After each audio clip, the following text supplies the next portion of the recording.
Mesdames et messieurs, bonjour, bonsoir et bienvenue dans notre émission La Lecture. La Lecture est une émission pour les amoureux et amoureuses de la lecture.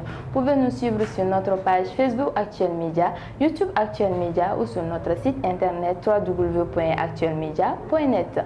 Aujourd'hui, nous avons le plaisir de recevoir sur notre plateau Monsieur Adama Boubacar Soumaré, un jeune écrivain talentueux. Il est né à Nioro du Sahel. Il quittera cette ville à l'âge de 2 ans pour Mopti suite aux nombreuses mutations de son père policier. Adjoïla Soumaré aura son diplôme d'études fondamentales et son baccalauréat. Adama fait actuellement la licence 2 à la faculté des lettres et des sciences humaines de Bamako, communément appelée Flexel ou la lettre moderne. Bonjour Monsieur Adama Boubacar. Bonjour à vous. Et merci d'avoir accepté notre invitation. C'est tout à fait normal. Quels sont vos mots de bienvenue à l'endroit de nos téléspectateurs?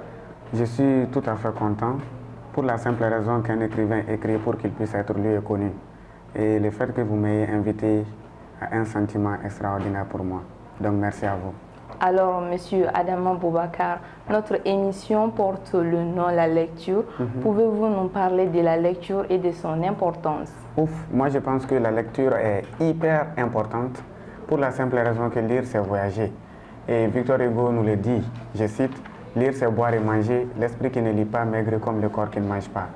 Je remercie le bon Dieu d'avoir hérité d'un papa qui depuis tout petit m'a appris les importances de la lecture. Et si je suis ce que je suis aujourd'hui, c'est grâce aux livres. Alors j'encourage tous les jeunes pour qu'ils se tournent vers les livres. Pas seulement les littéraires, mais je dis bien les scientifiques et toute autre série. Parce que quand on lit, on est libre intellectuellement. Et pour qu'on puisse faire ce mal de demain, il faudrait qu'on ait la capacité de réfléchir par nous-mêmes. Donc la lecture est hyper importante et on ne saurait dire toutes ses importances. Alors, Monsieur Adama Boubacar, pourquoi écrire et pour qui est-ce que vous écrivez? J'écris d'abord par plaisir, parce qu'il faut le dire, mon papa a su développer en moi cet amour pour l'écriture. Vous savez, tout grand lecteur est destiné tôt ou tard à devenir un grand écrivain, si Dieu le veut bien sûr. Et je le disais il n'y a pas longtemps, j'ai hérité d'un papa qui voulait que chaque jour on fasse une séance de lecture. Il n'y avait presque pas de journée chez nous sans lecture. Alors si moi j'écris, c'est parce que j'ai beaucoup lu peut-être. Si j'écris, c'est aussi par plaisir. Si j'écris, c'est pour que d'autres me lisent et qu'ils puissent partager mon point de vue. Du moins qu'ils puissent connaître mon point de vue. Ils ne sont pas obligés d'être d'accord avec moi. Alors j'écris aussi pour les démunis afin qu'ils se retrouvent dans mes mots. J'écris pour les bourreaux afin qu'ils se sentent torturés à travers mes mots. J'écris également pour l'humanité pour qu'elle puisse être fière d'un de ses fils. Et pourrais-je te tutoyer? Avec plaisir. Ok, Adama, au fait, toi-même, tu sais que notre génération n'aime pas lire. Mais pour qui est-ce que tu écris? Pour qui est-ce que j'écris? J'écris pour cette génération. Parce que, je le disais il n'y a pas longtemps, celui qui lit est libre intellectuellement. Effectivement. Et il faudrait le dire, qu'on le veuille ou non, arrivera un jour où les jeunes doivent, qu'ils le veuillent ou non, se tourner vers les livres. Peut-être que j'écris également à cet âge pour que d'autres qui, comme moi, ne sont pas animés par la lecture, puissent se retrouver et cela constituera peut-être leur réveil de conscience. Ah ouais, c'est Soumaré qui a écrit à l'âge de 20 ans. Pourquoi moi aussi qui ai 20 ans, je n'écrirai pas? Mais pour que j'écrive, il faudrait d'abord que je lise. Donc, j'écris pour ces jeunes, j'écris également pour les vieux, j'écris pour que tous puissent se retrouver dans mes mots. Et vous l'avez dit, certes, on n'aime pas lire, mais peut-être qu'il faudrait qu'on rehausse encore les valeurs de la lecture pour que les jeunes puissent se tourner vers les livres. Effectivement. Mais comment est-ce que vous vous êtes inspiré? Waouh, là c'est toute une histoire. Parce que moi, mes sources d'inspiration sont multiples. Il me suffit d'observer la nature pour que me viennent des idées. Et là, je me mets à écrire. Il me suffit d'être esselé pour que les idées s'affluent dans ma tête. Et là, je les couche sur le papier. Il suffit également que je pense à la douleur des démunis pour que je me mette à écrire. Donc, mes sources d'inspiration sont multiples. Et quelles sont les difficultés auxquelles tu as été confronté avec les maisons d'édition? Donc, tu pourrais nous en parler un peu plus? Les difficultés font la vie. pour qu'on puisse bénéficier des fruits de ces efforts, il faudra qu'on passe par beaucoup de pépins. Effectivement. J'en ai connu, effectivement. Il faudrait d'abord dire que j'ai été publié à Innov Édition. Innov qui est une maison d'édition au Mali, et elle a pour but, cette maison d'édition, bien sûr, d'aider les jeunes afin qu'ils puissent avoir l'amour pour la lecture, surtout afin qu'ils puissent compter sur une maison d'édition pour écrire. S'il faut se tourner vers les maisons d'édition luxueuses, les 400 000, c'est trop cher. C'est pourquoi le directeur de cette maison d'édition, Alpha, qui est un ami, m'a fait savoir qu'elle est là pour nous. Il faudrait qu'on écrive et qu'on lui envoie nos différentes idées afin qu'il puisse en faire des livres. Donc les difficultés, je n'en ai pas connu trop et j'en ai connu trop aussi. C'est paradoxal, hein? Okay. Mais il faut dire que quand on a des connaissances, les choses nous deviennent plus faciles. J'ai un ami, Modibo Ibrahima Kanfo, qui m'a permis de connaître Alpha. Oui, Kanfo. Kanfo, exactement. Oui. C'est une occasion pour moi de le remercier parce qu'il a toujours été là du début jusque-là. Je ne saurais jamais le remercier assez. Et c'est lui qui m'a permis de connaître Alpha et à travers ça, j'ai pu publier mon premier recueil. Ok, un grand merci à Alpha. Donc, est-ce que les écrivains au Mali sont accompagnés, considérés? Là, c'est toute une histoire. Est-ce que le métier d'écrivain nourrit son homme au Mali? Pas du tout, pas du tout. Et c'est pourquoi, certes, je suis un jeune écrivain, mais je peux également dire que je suis aguerri parce qu'avant de me tourner vers l'écriture, j'ai nourri en moi cette passion. Les jeunes qui écrivent, il faudrait qu'ils écrivent par plaisir. S'il faut qu'ils écrivent pour avoir quelque chose en retour, ce serait très difficile. Parce que vous l'avez dit, le problème c'est qu'on n'aime pas lire. Et dans un pays où on n'aime pas lire, ce qui veut dire que les livres ne seront pas achetés.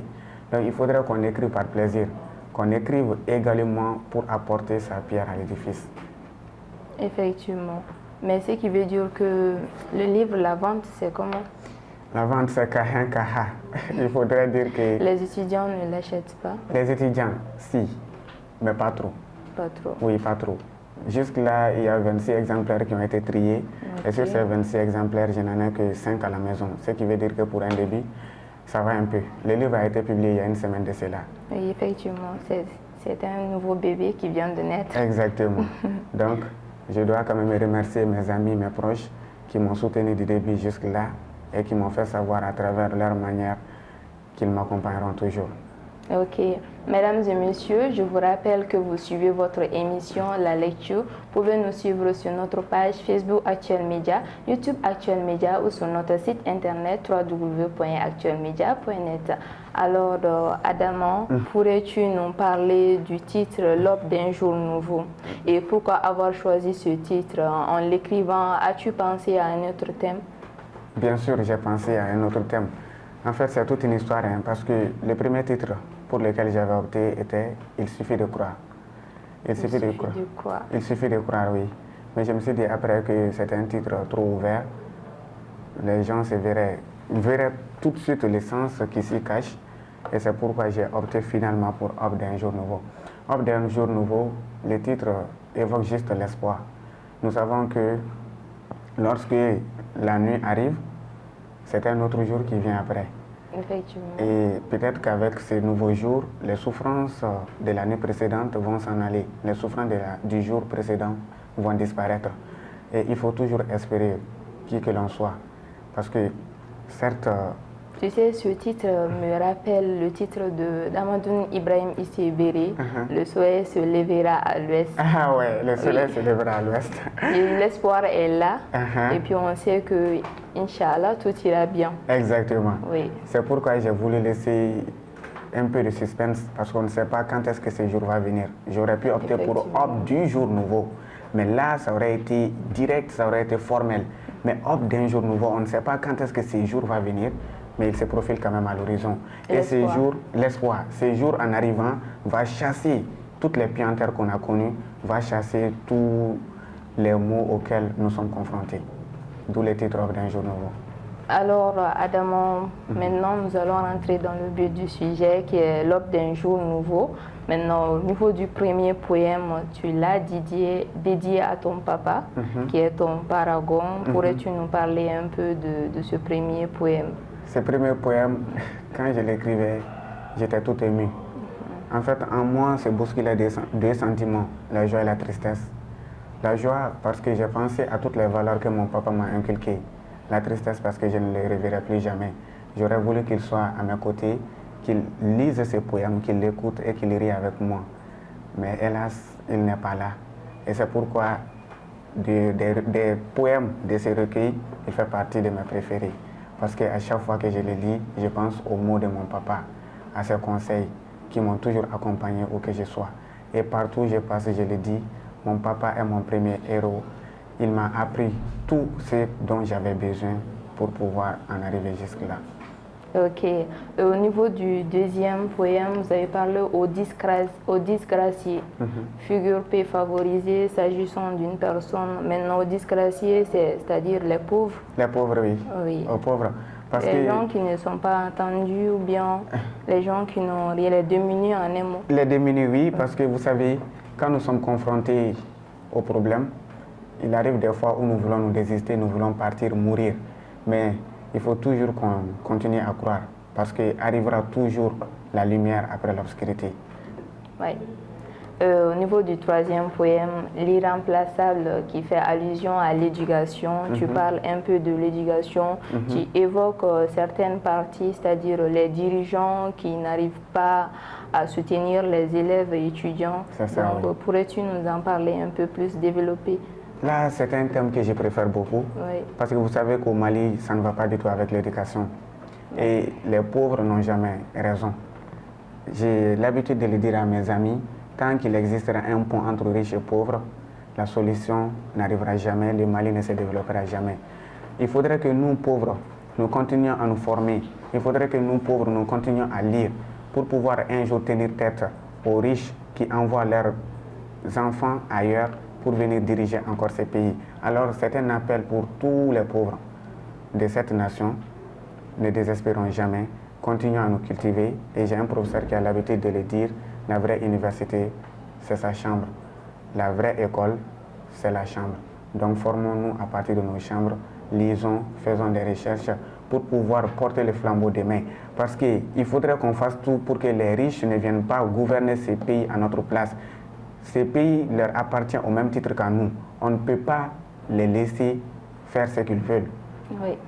On ne peut pas les laisser s'accaparer de ce qui nous appartiennent aussi. Exactement, d'un bien commun. D'un bien commun. Le muezzin du jour, là, tu fais allusion à l'homme, le mal, d'être responsable. Tu parles de l'homme en particulier, non? Bon. L'homme avec petit H, n'est-ce pas? Oui, je parle de l'homme avec petit H, mais je parle également du coq. Pour la simple raison que c'est un animal que j'apprécie beaucoup. Il évoque l'espoir lui aussi. Avec le lever du jour, c'est lui qui lance le premier cri. Donc, c'est un peu un panégyrie pour lui, pour le remercier d'être là, de faire réveiller nos mamans afin qu'elles travaillent, afin qu'elles nous nourrissent. L'endroit. L'endroit, à travers ce titre, tu es là en train de dénoncer en quelque sorte ce qui se passe dans nos hôpitaux, les malades qui sont mal entretenus et puis les enfants qui... C'est-à-dire que les malades qui sont à l'hôpital n'ont pas de soins adéquats en un mot. Tu parles un peu de cela. C'est ça, je parle un peu de cela. Vous savez, Benima... Penses-tu que ces malades qui sont à l'hôpital sont négligés? Oui, je le dis haut et fort. Les malades sont bel et bien négligés. La preuve, c'est qu'il suffit de visiter nos hôpitaux. Les malades sont livrés à leur propre sort. Et rares sont ceux parmi eux qui arriveront à survivre, à se relever et à aller de l'avant. Il est temps que les autorités arrêtent de gâcher de l'argent partout et se dirigent plutôt vers les pauvres. Parce que pour parler d'avenir, il faut qu'il y ait une vie d'abord. Pour parler d'avenir... As-tu vu un cas en particulier qui t'a vraiment attiré à écrire ce texte? Sans mensonge, non, je n'ai pas vu de cas, mais j'ai des amis qui me racontent chaque fois les pépins par lesquels ils passent. Comme on le dit, un poète, c'est celui qui raconte les faits de la cité. Exactement. Sinon, je n'en ai pas encore vu de cas. Mais on sait tous quand même que les pauvres sont maltraités dans les hôpitaux. Et je peux le confirmer. Rêve piétiné, où tu dénonces les problèmes de nos universités, pressés d'avoir le bac et puis à la fin, nous savons tous les réalités. Ah ouais? Oui. C'est rigolo quand même. C'est pourquoi j'ai dit, quelque part, quand je vois mes petits frères qui ont hâte aussi de venir à l'université, je leur dis, patientez, vous aussi, vous connaîtrez ces exquisités. C'est en fait de l'ironie. Par exquisité, je vais juste dire qu'ils feront face également aux souffrances qu'endurent les gens à l'université. Parce que Benima, vous savez, vous êtes même plus expérimenté que moi. Effectivement. Vous savez que... Nous sommes l'exemple palpable.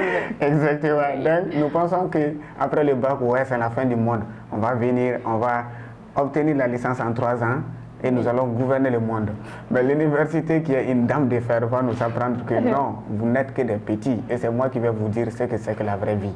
Mais toujours est-il quand même que j'apprécie les universités maliennes parce qu'elles nous forment et il n'y a pas de vie sans souffrance. Et puis il faut l'auto-formation, il faut qu'on les dise aussi à nos petits frères de s'auto-former à la maison surtout.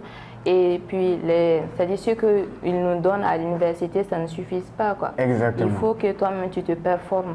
Exactement. Et au niveau de l'autre texte, vous avez parlé de mariage, qui est un sujet d'actualité où le téléphone est devenu le carcan, le matérialisme aussi. C'est ça. Oui. Le mariage. Moi... Tu n'y as jamais vécu, mais tu as vu des... Oui, j'ai vu des cas. En fait, vous savez, déjà vers les années 2000-2001, je n'étais pas encore né, hein, mais ma maman m'a rapporté des bribes. Apparemment, il y a une série Marimar qui passait à la télé. Ah oui, Marimar. Et beaucoup de couples ont été brisés à cause de Marimar pour la simple raison que, à l'heure où cette série sortait, au lieu de s'occuper de leur mari, les femmes préféraient plutôt aller regarder la dite série. Oui. Donc, est-ce qu'en un mot, la télé n'est pas là aussi pour nous détruire? C'est la grande question que je me pose. Parce que toute chose a ses importances et ses inconvénients. La télé quand même m'a beaucoup aidé parce qu'à travers elle, j'ai découvert des réalités, j'ai appris beaucoup de mots. Mais elle a aussi ses revers. Beaucoup de jeunes femmes ne savent plus comment s'occuper du foyer, ne savent même plus comment préparer. Elles ne font que la connexion, elles ne font que regarder la télé. Et il est temps, c'est un message que je lance à mes jeunes sœurs, il est temps qu'elles comprennent que la télé c'est pour un moment, mais s'occuper du foyer, de son mari, de ses enfants, c'est toute une vie. Et il faut qu'on apprenne depuis la base. Il faudrait que nos sœurs s'approchent de leur maman pour apprendre les secrets, les arcanes, afin qu'elles puissent bien s'occuper de leur mari. Parce que beaucoup de couples sont brisés pour la simple raison que les femmes ne savent pas comment consoler, ne savent pas comment consolider les liens du mariage. Et puis j'ai constaté que certaines filles se tapent la poitrine en disant que je ne cuisine pas à la maison, je ne fais pas ceci. Ils pensent que c'est leur fierté, quoi. Exactement. Elles se disent que voilà, le fait que je ne fais pas la cuisine, ce qui veut dire que je suis aimée par mes parents. Et puis quand tu iras chez ton mari, qu'est-ce que tu vas aller faire? Point d'interrogation. Et puis le titre aussi le poème qui m'a touchée, c'est à quand le changement, élève ou administration. Le fait que nous avons fait 12 ans d'études et avec tout ça, nous avons des lacunes. Donc tu essaies un peu de camoufler la réalité ou bien, bon, je ne sais pas. Parce que dans ce texte, j'ai vu qu'on dirait que tu essaies de camoufler les réalités qui se passent avec l'administration. Il faut le dire ouvertement ce qui se passe. Vous pensez que je camoufle? Oui. En fait, avec la première strophe, c'est un cri de désespoir. Parce que les enfants que nous sommes attendons la rentrée depuis longtemps. Les grèves, les débrayages ne cessent de nous perturber. Et chaque fois, c'est la même question qui vient. À quand le changement? À quand la rentrée? Maintenant, avec la deuxième strophe, vous verrez qu'il y a un changement. Quand je dis élève ou administration, je pense que la faute vient des deux côtés. Nous avons parlé d'auto-formation. Les élèves, on n'a rien à voir dedans. Vous croyez? Bien sûr. Moi, je pense que si.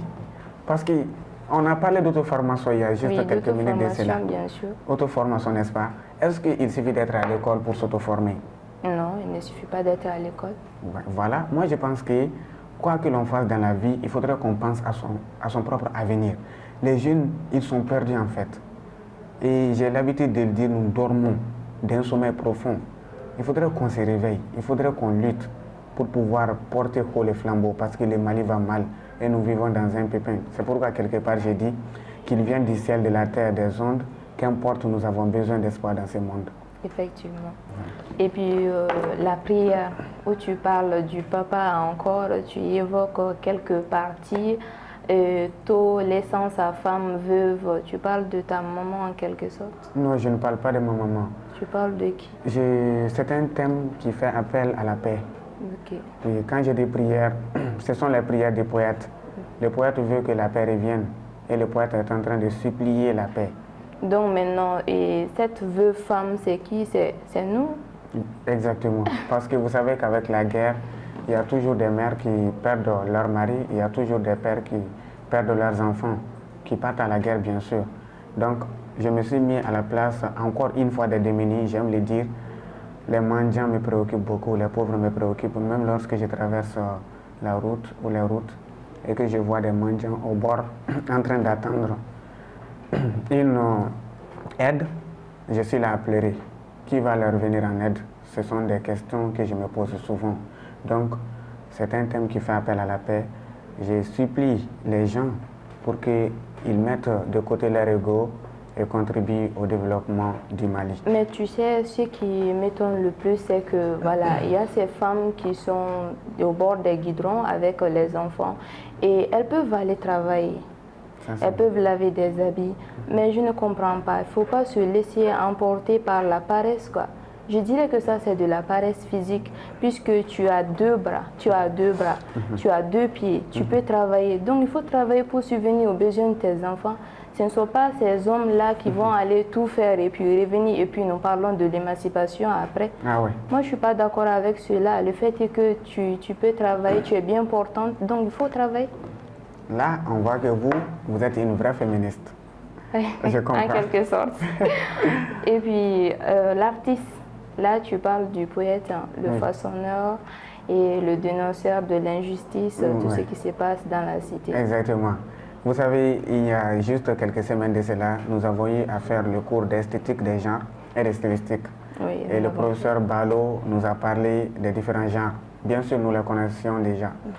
Et il y a une chose qu'il faudrait dire, ça c'est mon avis à moi, de tous les écrivains, poètes, essayistes, romanciers, nouvellistes, je pense que le poète est l'homme qu'il faut à la place qu'il faut. Parce que c'est lui qui arrive avec des métaphores à déguiser la vérité pour que ceux qui sont visés se retrouvent dans ces mots. Il est celui qui arrive à manier la langue pour pouvoir faire véhiculer son message. Le romancier, je le considère comme un lâche, parce que c'est à travers ses personnages qu'il insuffle ses idées. Mais le poète s'assume, il utilise un jeu et il est prêt à assumer la responsabilité de tout ce qu'il dit. C'est la raison pour laquelle tu as choisi ce genre de la littérature.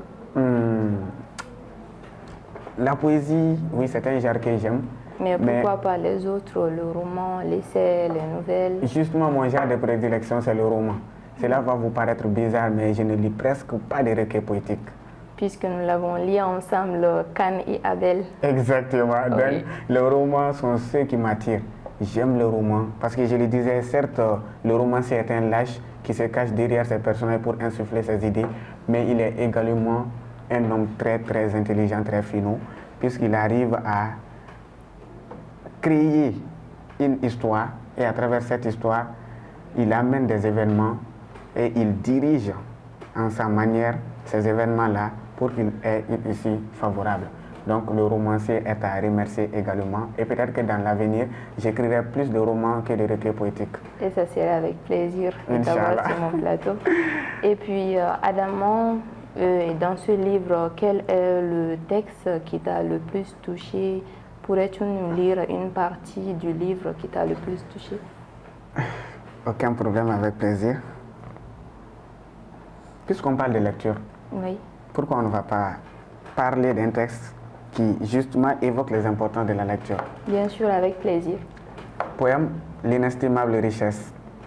Dans un monde dominé progressivement par l'insouciance, les jeunes profanes tournent le dos, hélas, à un trésor qui éveille nettement les consciences, mais pour l'exploiter, nous nous trouvons toujours las. Les savoirs s'éloignent tristes, dégoûtés, en laissant les humains complètement déroutés. Comment parler dans ce chaos de sagesse, quand prime partout et surtout la détresse? La plus grande des fortunes réside chez nous. Par contre, dans les grains, on fait pire que les fous. L'incorrigible bêtise péniblement s'accroche. Notre situation est plus lamentable que celle des bancroches. Si la jeunesse savait son importance, elle lui donnerait une illustre place. Mais la voilà dans l'intempestive inconsistance et l'entêtement reste toujours tenace. Aux rares finaux qui parmi les niais existent, aider la lecture pour qu'elle subsiste. En effet, véritable richesse, elle te rend ma fille plus aisée qu'une duchesse. Waouh, c'est juste magnifique. Oui, et puis le livre là, on voit que les vers riment. Nous avons le rime embrassé. À travers ta lecture, j'ai pu détecter le rime embrassé. Et puis les métaphores qui sont là et puis qui concordent parfaitement. N'est-ce pas? Oui, félicitations en tout Merci cas. beaucoup. Et puis quels sont tes projets d'écriture? Mes projets d'écriture sont multiples, Benima. Vous savez, dans l'avenir, j'aimerais qu'on dise Adama Boubacar Soumaré, l'essayiste, le poète, le romancier, le nouvelliste. J'aimerais produire dans tous les genres. C'est ambitieux. Exactement, c'est un rêve de jeunesse. Et il faut toujours, pas de jeunesse, un rêve d'enfance. Et il faut toujours aller à la quête de ses rêves. Comme on le dit, vouloir c'est pouvoir. Exactement. Ça ira. Inch'Allah. Et puis, quelle est la chose qui vous a le plus marqué dans votre vie? La chose qui m'a le plus marqué, c'est la perte de mon papa. Je n'arrive toujours pas à m'en remettre. Et le pire, c'est que... Ça se voit à travers les textes que tu lui as dédiés. Quand je vois, déjà, quand je faisais encore la 6e année, mes camarades venaient et parlaient de leur papa. Ah oui, mon papa m'a promis que quand il serait le premier de la classe, j'aurais telle chose, j'aurais telle chose. Et moi, pendant ces moments, j'allais de côté, je me mettais à pleurer. Ces enfants, je me disais, oui, ces enfants, ils ont leur papa, mais où est le mien? Papa, où es-tu? Pourquoi ne viens-tu pas? Pourquoi ne m'apportes-tu pas à moi aussi ce que je veux? Mais après tout, c'est Dieu qui sait ce qu'il fait. Et je ne lui en veux pas du tout. Inch'Allah. Et quelle est cette chose que tu regrettes de ne pas l'avoir fait? La chose que je regrette de ne pas avoir faite, c'est peut-être de ne pas avoir donné à mon papa avant sa mort mon premier recueil poétique. Pour qu'il lise. Mais en ce moment-là, tu n'avais pas la capacité intellectuelle. Ça, c'est vrai aussi. Mais quand même, là où il est, il sera fier de toi. Je suppose. Inch'Allah. Et puis, quel conseil as-tu pour la jeunesse malienne? Ouf. Vous savez, Benima, moi-même, je suis jeune. Et il n'y a pas plus tard que cela, je parlais de sommeil. Je disais que la jeunesse dormait. Surtout la jeunesse malienne. Il est temps qu'on se réveille. Il est temps qu'on lise. Il est temps qu'on fasse des recherches. Il est temps qu'on forge notre destinée. Alors à tous ces jeunes, vous savez, il n'y a même pas longtemps, quand j'étais encore à Djoïla, mes amis sont venus me chercher pour qu'on aille au grain. Je leur ai dit que non, les grains, ce ne sont pas trop mes trucs. Et ils sont là seulement à faire le rap. Le pire, c'est que dans leurs chansons, on ne retrouve rien d'intéressant. Pas de révolte, pas de dénonce, ni rien. Rien, juste des billevesés, des idioties. Des balivernes. Exactement, quand je pense à tout ceci, je me dis que le Mali pleure. Quand même, c'est consciencieux de ta part. N'est-ce pas? Oui. Et ils sont là à me dire, tiens, arrête-nous tes sermons. Toi, là, tu penses que tu pourras à toi seul faire le Mali de demain? Et je leur dis, être ami signifie également se dire la vérité et pas toujours se leurrer. Je serai toujours là pour vous dire, il faut passer par là, il ne faut pas faire ça. Loin de moi la prétention de me croire un messie ou un sauveur, mais j'essaie d'apporter à ma manière seulement mon point de vue pour qu'ensemble on puisse faire le Mali de demain. Oui. Donc, ce message, je pense qu'il est clair, qu'on lise, qu'on fasse des recherches.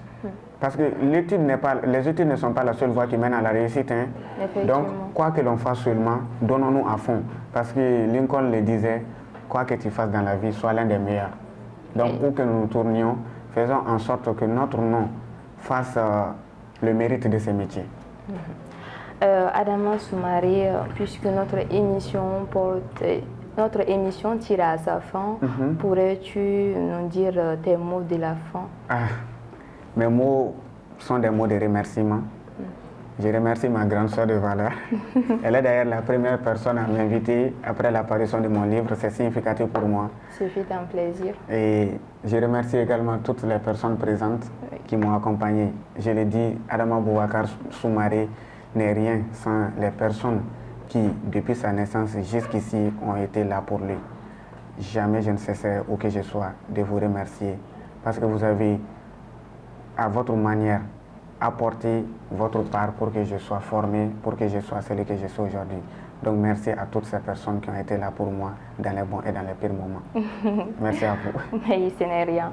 Au fait, Adama, nous allons clôturer cette émission par une belle citation du papa qui a dit « Continue avec ferveur pour réussir ».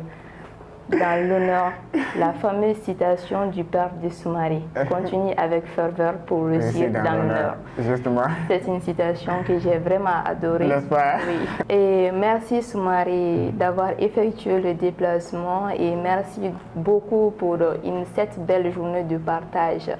Merci mesdames et messieurs de nous avoir suivis. Je vous rappelle que vous pouvez nous suivre sur notre page Facebook Actuel Média, YouTube Actuel Média ou sur notre site internet www.actuelmedia.net. On se dit à la prochaine avec un nouveau numéro. Au revoir.